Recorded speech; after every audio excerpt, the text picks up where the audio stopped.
Hello friends, I am Animesh Das from Calcutta, India. Welcome to my channel Astroveda.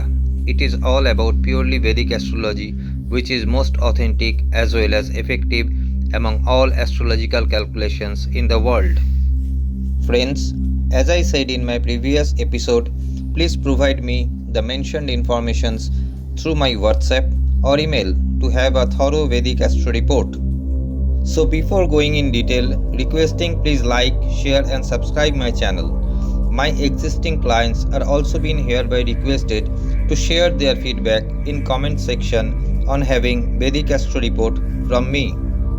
Dear friends, in my previous episode, I said 9 planets play major role on your all activities, that is behind your success or failure and delightful or painful happenings. Practically, you act or face situations being influenced or dominated by planetary functions which provide you desired result or push towards distressful situation. Remember, it is not at all a matter of few minutes or hours.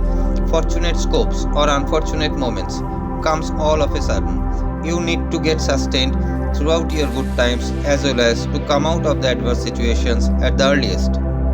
Vedic astrology and its remedies works jointly with your effort and intention that helps to improve your life on all aspects, and as a result positivity reflects in your attitude. The most important calculation is to identify which particular planet or a combination of planets are benefic to you, which are malefic and which are benefic but stays as neutral or act like a servant. It varies person to person. Here the most important word comes prediction, which is done on the information that you provide to me.